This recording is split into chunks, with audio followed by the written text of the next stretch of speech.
Hello, आपको स्वागत है हमारे चैनल के मैट्रिक्स के 11 वीडियो और कह सकते हैं मैट्रिक्स के आखिरी वीडियो में, जहां पर हम करेंगे पिछले वीडियो के प्रॉब्लम सॉल्विंग। तो वीडियो में आगे बढ़ने से पहले आपको कुछ कहना है कि ये मैट्रिक्स का आखिरी वीडियो होगा, उसके बाद हम डिटर्मिनेंट पर जाएंगे।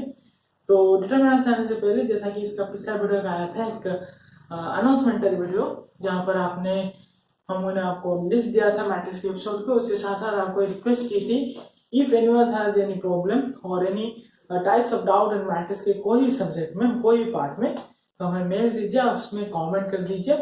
तो वो हम आपको ऊपर छोड़ रहे हैं कि आप कमेंट कीजिए, मेल कीजिए, हम आपके डाउट को सॉल्व कर देंगे। तो ये हमारा मैट्रिक्स का जो 11 वीडियो है खत्म हो रहा है। ये नहीं कि हम इस पूरी तरह से मैट्रिक्स को खत्म कर रहे हैं, असल में ये सी मैट्रिक्स का हम अपना कोर्स खत्म कर देंगे और आगे जब जाएंगे डिटर्मिनेंट खत्म होने के बाद हम एलिमेंट ऑफ मैथमेटिक्स जो हमने कहा था उसको खत्म करने के लिए वो भी खत्म कर देंगे। तो बिना कोई बात गवाए हम आज का वीडियो शुरू करते हैं। 3 क्वेश्चन आपको सॉल्व कराएंगे, बहुत मजा आने वाला है। तो लेट्स स्टार्ट।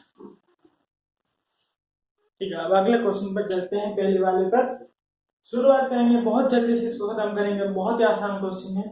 देखो, एक मैट्रिक्स है, बी मैट्रिक्स है, सिमेट्रिक भी, हमें क्यों सिमेट्रिक दिया गया है, फाइंड ए इनटू बी। तो सिंपल है, काम क्या करना है बता देता हूँ। ए के सारे अननोन जो आपको दिखे होंगे, आपने अगर क्वेश्चन पढ़ा होगा पिछले वीडियो में जाकर, दिख रहे हैं। बी के सारे अननोन अगर आपने क्वेश्चन पढ़ा होगा, दिख रहे हैं। ठीक है, तो आपके पास अननोन्स है, तो आप जान चुके होंगे कि हमें सिर्फ अननोन्स के वैल्यूज निकालना है, क्योंकि हमें ए टू बी निकालना है। सिंपल है, तो हमें सिर्फ अननोन्स के वैल्यूज निकालना है, तो आसान है। पहले हम ए को देखेंगे, ये सब वैल्यूज डेफिनेशन से निकलेंगे। देखो, ए सिमेट्रिक मैट्रिक्स है, तो सिमेट्रिक मैट्रिक्स में मेन डायगोनल्स के ऑपोजिट वाले एलिमेंट इक्वल होते हैं। सिमेट्रिक मैट्रिक्स में मेन डायगोनल के ऑपोजिट वाले एलिमेंट इक्वल होते हैं, तो सिंपल ए हमारा ट्रू हो जाएगा। देखो, अब बी हमारा -1 हो जाएगा और सी हमारा 8 हो जाएगा। तो ये बी सी निकल गए। तो बी में जाते हैं, यहाँ पर ए हमारा 2 निकल गया है।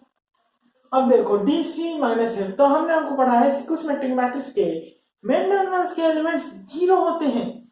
तो ये तीनों सीधे सीधे बिना कुछ किए चुपचाप 0 हो जाएंगे डेफिनेशन में। ठीक, अब बी माइनस है, देखो ये इसके अपोजिट वाला एलिमेंट है। सिमेट्रिक मैट्रिक्स में मेन डायगोनल के अपोजिट वाले एलिमेंट एक दूसरे के नेगेटिव होते हैं। तो अगर ये 3 है तो ये -3 है, सिंपल। अगर ये 3 है तो ये -3 है। और अगर आप देखें यहाँ पर, देखो ये तो हमारा सही सेटिस्फाई कर रहा है ना, -2 और ये 2। वैसा ये वाला देखो, तो ये इसके नेगेटिव हो जाएगा, ये इसके नेगेटिव हो जाएगा। तो कितना होगा, 2 -2 -6 इक्वल्स टू कितना हो जाएगा हमारा, ये जो है इसके नेगेटिव होगा, ये जो है इसके नेगेटिव होगा कितना होगा, 6। ठीक है, चलो, तो हमें तीनों के तीनों वैल्यू जो चाहिए वो मिल गए थे। अब सिर्फ काम क्या करना है, आपको मल्टीप्लाई कर देना है इनके साथ। ये भी मल्टीप्लाई करके आंसर निकालना है। तो जल्दी आंसर निकाल दीजिए। यहाँ पर पहले इसको नोट कर लीजिए, फिर आंसर निकालिए जल्दी, क्विक।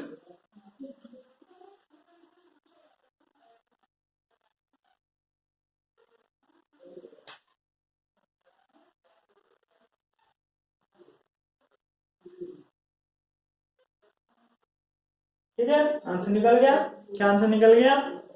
देखो, अब हम क्या करेंगे, हम सोच रहे थे एक बात आपसे कहते हैं कि अगर आप अब इससे बाद हम जब भी आपको क्वेश्चंस देंगे, उसके साथ उसके सिर्फ आंसर आपको दे देंगे कि इसका आंसर ये होगा, इस क्वेश्चन का आंसर ये होगा, उसका आंसर सिर्फ दे देंगे ताकि आप आंसर चेक कर सको। तो बाकी तो हम सोल्यूशन इधर कर रहे हैं। ठीक है, तो ये आपका निकल गया होगा कितना, देखो ये आंसर आएगा ऐसा -6, देखो -1 -6 -31 -54 -26 और ये आपका 28 4 एंड -15। ये आंसर आया होगा सबका, ये आंसर आया होगा सबका, ये आया होगा। ठीक है, तो ये इस क्वेश्चन का आंसर था, सोल्यूशन था। तो इसको नोट करो और हम दूसरे क्वेश्चन पे आगे जाते हैं। ठीक है, चलो, तो चलिए दूसरे क्वेश्चन पर चलते हैं। दूसरा क्वेश्चन वो क्वेश्चन है जिस तरह का क्वेश्चन हमने आपके साथ डिस्कशन किया था। आप जानते हो इस तरह का क्वेश्चन हमने आपके साथ डिस्कशन किया था कि पी एक मैट्रिक्स है, देखो इस तरह से, ए एक मैट्रिक्स इस तरह से है। तो इस तरह का क्वेश्चन था, सी था, वहां पर बी इंटू ए ट्रांसपोज। तो यहाँ पर वही क्यू का P into A into P transpose, तो हमें निकालना है P transpose Q to the power 207 into P का वैल्यू कितना है। तो इस तरह का क्वेश्चन करने के लिए वही हम प्रोसेस अप्लाई करेंगे जैसा हमने पिछली बार में किया था। वो अगर कोई वीडियो को पहली बार देख रहा है कौन सी क्वेश्चन की हम बात कर रहे हैं, तो आप इसके प्रीवियस वीडियो में जाइए और वहां पर हमने इस तरह का डिट्टो इसी तरह का एक वैल्यू अलग थे, पावर्स अलग थे, लेकिन इसी तरह का इसी फंडे का हमने क्वेश्चन किया था, आप उसको देखकर समझ सकते हैं। ठीक है, चलो तो पहला काम इसको सिंप्लीफाई कर देते हैं भैया। ये बहुत ही बड़े बड़े वैल्यूज है लेकिन हम इनके वैल्यू जानते हैं, sin 30 cos 30 हमें पता है, तो इसको थोड़ी सिंप्लीफाई करते हैं तो अच्छा छोटे छोटे वैल्यू हो जाएंगे, तो इसमें हम काम कर सकते हैं ऐसे छोटे छोटे वैल्यू। ठीक है, तो p हमारा कितना हो जाएगा, जल्दी बोल देंगे, सब आसान है। cos 30 sin 30, तो cos 30 आप जानते हैं √3/2, sin 30 हाफ, तो यहाँ पर माइनस है, यहाँ पर √3/2। ठीक, तो 3/2। अब आगे बढ़ते हैं, तो यहाँ पर p transpose Q7 into p दिया गया है, तो इसको कैसे करते हैं मैं बताता हूँ। p transpose Q to the power 207 into p, इसको हम इस तरह से स्प्लिट करेंगे, इस वाले को स्प्लिट करेंगे कैसे, p transpose into single q into Q to the power 206 into p। जिन्होंने देखा होगा पहला वीडियो उन्हें ये हो गया होगा, बहुत आसान था। ठीक है, तो p transpose into Q into 206 into p। अब q को हम ये वाला सब्स्टिट्यूट कर देंगे, तो p transpose into p into a into p transpose again q 206 into p। अब ऐसा क्यों किया गया, देखो p ट्रांसपोज इंटू p, यहाँ पर एक बहुत ही बढ़िया चीज होने वाली है।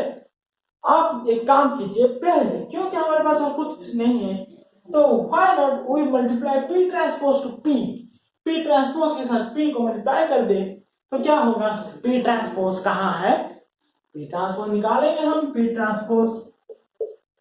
ट्रांसपोज कर देंगे, सिंपल है, इसे उल्टा कर देना है, मैंने आपको बताया था, कॉलम को रो कर दो या रो को कॉलम, आप जाकर देख सकते हैं वीडियो ट्रांसपोज के। तो अगर हम इसको ट्रांसपोज कर दे तो ये आ जाएगा हमारा, and now let's multiply p transpose with p, so p transpose into p, अगर इसको मल्टीप्लाई कर दिया जाए, जिन्होंने पिछला वीडियो देखा आसानी से बता देंगे कि ये जो मल्टीप्लाई होगा सिंपल, यहाँ पर अगर इसको मल्टीप्लाई करें तो ये इंटू ये 3/4 प्लस 1/4, तो 4/4 1, फिर ये इंटू ये देखो ये इंटू ये, तो -3/-√3/4 प्लस √3/4 0, और इसी तरह से ऐसा आ जाएगा एक आइडेंटिटी मैट्रिक्स, ये हो जाएगा आइडेंटिटी मैट्रिक्स। और यही चीज के लिए हमने इसको स्प्लिट किया है, तो इतना सा नोट कर लो, आगे बढ़ते हैं। तो हमारा p इंटू पी ट्रांसपोज या p ट्रांसपोज इंटू p एक आइडेंटिटी मैट्रिक्स हो गया है। तो भैया ये हमारा आइडेंटिटी मैट्रिक्स हो गया, और आइडेंटिटी के साथ कोई भी आप मैट्रिक्स मल्टीप्लाई कर दो वही हो जाएगा, तो हमारा घूम फिर के ये आ जाएगा ये। वाह वाह वाह, क्या क्वेश्चन है। ठीक है, तो अब सिंपली जाएंगे हम, एक और क्यू निकालेंगे, देखेंगे, तो फिर एक क्यू आएगा यहाँ पर, तो क्या हो जाएगा, यहाँ पर मैं इसे कर रहा हूँ a into P transpose into another Q to the power 205 into p। फिर देखो यहाँ पर p transpose into Q, p transpose into Q घूम फिर के i निकल जाता है, p ट्रांसपोज इंटू क्यू घूम फिर के i, p transpose into Q घूम फिर के i हो जाएगा, उसके साथ एक a आ जाएगा, इसके साथ एक a, तो ये i इंटू a आ जाएगा। ठीक है, i इंटू a, तो फिर ये a इसके साथ जाएगा, देखो p ट्रांसपोज इंटू क्यू, देखो क्या होगा, ये पार्ट i हो गया, उसके साथ a आया था, वो भी a यहाँ पर आ जाएगा, है ना, तो ये a स्क्वायर, एक p ट्रांसपोज भी आया था, ये पूरा आया था इसका, ये 3 आए थे 3, तो एक p ट्रांसपोज भी आया था, तो एक p ट्रांसपोज इंटू क्यू का बाकी, इस तरह से चलेगा। और हम इस तरह से कंटिन्यू करते जाएंगे, कहां तक, जब तक q का पावर 0 ना हो जाए, तो आखिर में क्या बचेगा, देखो जितने q घट रहे हैं a का पावर उतना बढ़ रहा है, जितने q घट रहे हैं a का पावर इतना बढ़ रहा है, तो जब q पूरा घट जाएगा तो a का पावर कितना बढ़ जाएगा, क्यूब पूरा घट जाएगा, जब क्यूब पूरा घट जाएगा, देखो यहाँ पर कर रहा हूं, यहाँ पर मैं कर रहा हूं, ठीक है, जब पूरा घट जाएगा तो a का पावर इतना हो जाएगा, इतना हो जाएगा। फिर देखो p ट्रांसपोज के साथ p अकेला रह जाएगा, और दोनों में अगर मल्टीप्लाई कर दे तो क्या होगा हमें पता है, ये i हो जाएगा। तो ये पूरा एक्सप्रेशन टर्न्स टू दिस, ये पूरा एक्सप्रेशन आपका ये बन गया है a टू द पावर 207। अब ये एक बहुत बड़ी मुश्किल लग रही है, a का पावर 2007 कैसे निकाले। तो इसका भी हमने क्वेश्चन क्या था इसी टाइप का, इस तरह के बड़े पावर वाले क्वेश्चन को कैसे करते हैं नोट कर लो, मैं इसे मिटाने वाला हूं। थैंक यू, नोट कर लिया होगा। तो लेट्स रन दिस। तो क्या हो गया कि ये हो गया हमारा ऐसा।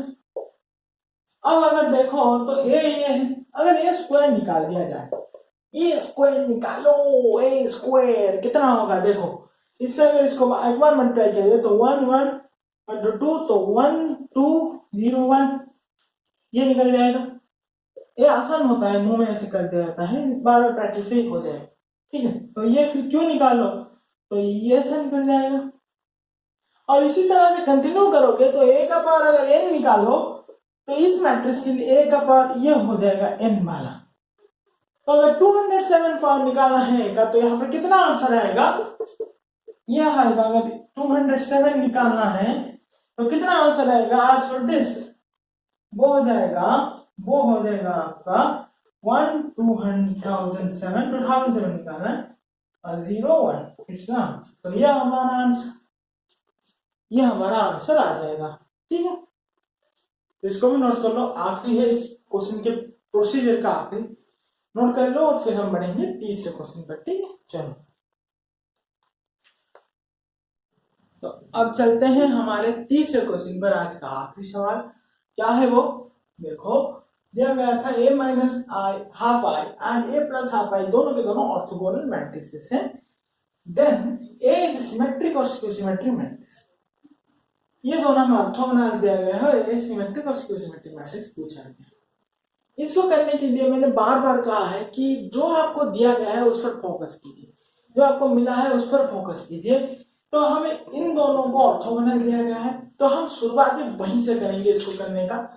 तो ऐसे करेंगे हम, देखो a माइनस हाफ आई ये इनटू इसका ट्रांसपोज, ऑर्थोगोनल का प्रॉपर्टी हमने पढ़ा है, a into A transpose is to y, वही मैट्रिक्स को हम ऑर्थोगोनल कहते हैं जब square matrix a into A transpose I हो जाए। आप जा सकते हैं हमारे काइंड्स ऑफ मैट्रिक्स के पिछले का जस्ट पिछला वीडियो है, 9वां वीडियो है, वहां पर देख सकते हैं, बहुत इस तरह से हमने आपको एक्सप्लेन किया है। तो ये तो है, तो अब ये भी वही होगा, a plus half I into A plus half I का ट्रांसपोज फर्स्ट वाइफ। अब आपको ट्रांसपोज यहाँ पर खोलना है, यहाँ पर ट्रांसपोज को डिफ्यूज करना है आज पर प्रॉपर्टी a प्लस बी का होल ट्रांसपोज है, transpose into B transpose minus का, तो इसका ट्रांसपोज हो जाएगा और ये i का ट्रांसपोज हो जाएगा। और जैसे हमने बताया है i का ट्रांसपोज कितना होता है, i होता है, आइडेंटिटी मैट्रिक्स का तो निकल जाएगा, तो ये हो जाएगा सिंपल। वैसे यही भी यहाँ भी वही होगा चीज, ये ट्रांसपोज दोनों के दोनों अंदर आएंगे, ये ट्रांसपोज रह जाएगा और ये आई का ट्रांसपोज आई हो जाएगा, ठीक है। चलो ये बस आपके जानने के लिए मैंने आपको कर दिया यहाँ पर। अब आपको क्या करना है, इन दोनों को मल्टीप्लाई कर देना है, सिंपल मल्टीप्लाई कर देंगे इसको, जैसे मल्टीप्लाई करके a इंटू ए ट्रांसपोज देखते रहिए मल्टीप्लिकेशन, हाफ आई इंटू ए, यहाँ पर दिख रहा हूँ आई इंटू ए, ये होगा देखो आई इंटू ए और ये भी आई इंटू ए, दोनों आई इंटू ए हो गए। तो आई इंटू कोई भी मैट्रिक्स क्या होता है, वही मैट्रिक्स होता है, वही चीज मैं यहाँ पर सीधा लिखने वाला हूँ। देखो ये हो गया, फिर आप यहाँ पर आगे देखोगे ये ट्रांसपोज है हमारा, ठीक है। तो माइनस हाफ ए ट्रांसपोज और ये माइनस माइनस प्लस 1/4 आई आई स्क्वायर, जो कि हमारा आई स्क्वायर भी आई है, पता है हमें, ठीक है, आई हो गया। अब इसको अगर एक्सपैंड कर दे तो ये हमारा आई है, इसको अगर एक्सपैंड कर दे उसी तरह से तो कितना हो जाएगा, देखते जाइए कितना हो जाएगा, इस तरह से आ जाएगा, कुछ इस तरह से आ जाएगा, ठीक है, ये आ गया हमारा। अब क्या करना है, हमें ए के बारे में जानना है, ए के बारे में जानना है। तो ये जो चीज हमें यहाँ पर दिख रहे हैं, ये जो चीज हमें दिख रहे हैं, ये जो चीज हमें दिख रहे हैं, क्या वो हमारी जरूरत के हैं? क्यों जरूरत के है या नहीं है? हमें ए और ए ट्रांसपोज के बारे में जानना है। अगर A equal to A transpose हुआ तो सिमेट्रिक, और अगर A equal to minus A transpose हुआ तो स्क्यू सिमेट्रिक। तो ये जो बाकी के 2 सारे 3 हैं, ये 3 बड़े बड़े नंबर्स है प्रोडक्ट के, तो क्या हमें वो चाहिए? हम उनसे कुछ मतलब नहीं, हमारे क्या में वो कुछ हेल्प नहीं करने वाले, तो उन्हें उड़ा देते हैं यहाँ से। तो क्या करेंगे? सब्ट्रैक्शन कर देंगे, टोटल सब्ट्रैक्शन। तो ये कट जाएंगे, ये कट जाएंगे, फिर क्या होगा? देखो ये जो सब्ट्रैक्ट होंगे, ये वाला माइनस हो जाएगा, ये वाला भी माइनस हो जाएगा। तो ये हमारे पास देखो माइनस हाफ पे माइनस हाफ पे कितना? माइनस ए हाफ, हाफ इनटू 1, और ये माइनस है भाई, यहाँ पर minus A transpose minus A half transpose, वो भी माइनस ए ट्रांसपोज हो जाएगा। फिर यहाँ पर देखो ये कैंसिल हो जाएंगे, यहाँ पर ये कैंसिल हो जाएंगे, तो जो बच जाएंगे वो हो गए A minus A transpose equals to 0। अब अगर मैं यहाँ पर ए को इस तरफ ले जाऊं तो A equal to minus A transpose हो जाएगा। A shifted to this area, A को हमने वहां ले गए। तो ये क्या है भैया? ये क्या है? ये है स्क्यू सिमेट्रिक मैट्रिक्स का डेफिनेशन, यानी कि ए उसके माइनस के ट्रांसपोज के साथ इक्वल है। तो आंसर मिल गया हमें क्या? कि A is the skew symmetric matrix and is our answer. ठीक है, आसान क्वेश्चन था, नोट कर लीजिए और फिर हम कुछ बात करते हैं। ठीक है, चलो। तो मैट्रिक्स आज खत्म हो गया है इस वीडियो के साथ। डिटरमिनेंट इसके बाद आएगा, तो डिटरमिनेंट खत्म करने के बाद हम जो हमने आपको वादा किया था किसी चीज के एलिमेंट्स ऑफ मैथमेटिक्स कंप्लीट करेंगे, वो भी कंप्लीट कर देंगे। और ये वीडियो पब्लिश होने के बाद आपको एक डॉक्यूमेंट्री वीडियो जैसे इससे पहले आया था, उसमें वो इसी तरह का आपको दिख जाएगा, जिसपे आप डिटरमिनेंट की शेड्यूल पा सकते हैं, किस तरह से फ्लो करेगा डिटरमिनेंट, हम किस तरह से आपको डिटरमिनेंट बताएंगे। तो शेड्यूल को कॉपी कर लीजिए, वो आपके लिए बहुत ही इंपॉर्टेंट होगा। और फिर हम डिटरमिनेंट जाएंगे, बहुत अच्छे क्वेश्चन करेंगे। डिटरमिनेंट सब्जेक्ट जब चल रहा होगा तो 3-4 स्पेशल वीडियो आएंगे। कुछ ऐसे कॉन्सेप्ट है जो सिर्फ स्पेशली आपको 12-12 मिनट 15-15 मिनट में वो सिर्फ कॉन्सेप्ट के एक वीडियो आएंगे बीच में, बाकी सब जैसा हम यहाँ पर कर रहे हैं चलेगा। डिटरमिनेंट में बहुत से प्रॉब्लम्स मिलेंगे आपको, क्यों? क्योंकि वो बहुत ही प्रॉब्लमैटिक बेसिक है, तो बहुत ही डिफरेंट टाइप्स प्रॉब्लम हम आपको देने की कोशिश करेंगे। तब तक के लिए हमारे चैनल देखते रहिए, पढ़ते रहिए, do study, be safe, and thank you for watching this video. Bye bye.